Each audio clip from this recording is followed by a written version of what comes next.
Good evening. I'd like to talk to you today about three things and their connections, specifically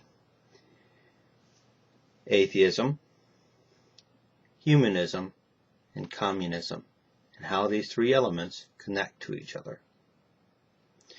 Now, for you to understand this linkage, you have to first understand what the main role of religion is in a person's life.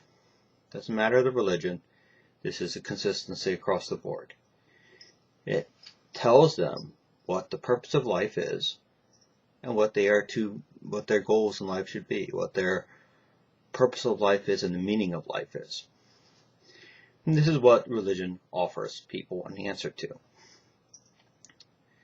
And through this answer, they model their life and their activities. They develop moral codes and etc. Now let's examine atheism.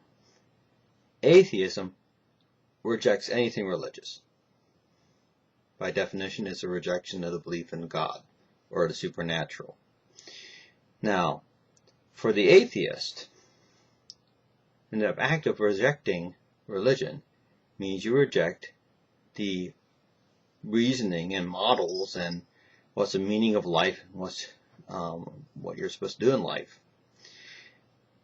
By doing that, you leave a void, an area of questioning of what I should do with my life, what's the meaning of my life, what's the purpose of my life. And that void has to be filled with something. Now, as an atheist, you cannot obviously fill it with anything religious. So you have to find a philosophy about life to fill that gap. Now, the most popular philosophy is humanism. What's humanism? Humanism is the belief in man, that mankind can solve its own problems and create a more perfect world, that ultimately we are our own solutions. And we need not look to some God for it. We look to man. Are they religious humanists? Yes. And they tend to be on the political left of the spectrum, in which they focus mostly on man's activities and very little on God. Social justice is a key element of it, and that sort of thing. And the goal of humanists is to create a perfect society. Now this should actually sound kind of familiar to you if you really think about it. The familiarity comes in the fact that another group promoted the idea that man can create a perfect society, and that through the efforts of man's wisdom and science, that the society will be emerged and formed. And that is Marxism and communism. Now, communes, as a theory, started in the religious community, specifically Christianity. Now, in Christianity, the communes were voluntary, and they were small scale. And the communes consisted of people who lived together who wanted to share property with each other. But none of them lasted very long. As soon as they started having children, and the children were forced to live in these conditions, a lot of unrest came about because the children didn't like the idea that their hard work would profit somebody else but not themselves. And they were working for the people who weren't working so hard. So the end result is most of the small communes fell apart. But the vision of sharing and equal wealth and equal prosperity and social justice continued in the form of Marxism later on, in which they got rid of God in the equation, and they were going to do this on a national scale. The problem with that is, on a national scale, communism is fine as long as everyone chooses to be in it. But in communism, on a national scale, there's whole swaths of the population that don't want to be a party of this. Now, let's revisit these three elements.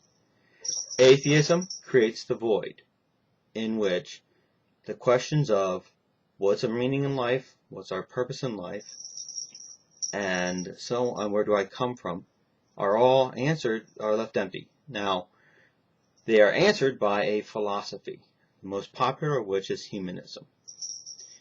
Humanism is a root for root element of communism and Marxism. Humanism answers those questions for the atheist. So when you get in a debate with an atheist, normally they like to just stop at the first thing and ignore the fact that this void that needs answering is often filled by a philosophy that leads to communism. Now, while all communists are humanists, not all humanists are communists. That's important to point out. But humanism tends to have a disproportionately large portion of their membership as being supporters of commune-type government, where government deals out social justice and determines who the winners and the losers are going to be.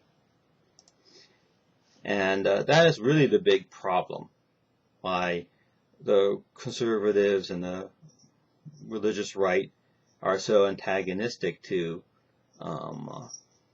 atheists and communists and humanists, because the religious right recognize the idea that man is flawed, that we cannot create a perfect society. We will create a society of abuse. If we try to force a perfect society on people, we will create a society of abuse and atrocities. And that the best solution is to have a small government in which only very vital functions are taken care of, and for the most part people are left on their own to figure out their lives and resolve their problems. That's basically it. Thank you very much. I'm sorry for that cat running around in the background. Have yourself a great day. Bye-bye.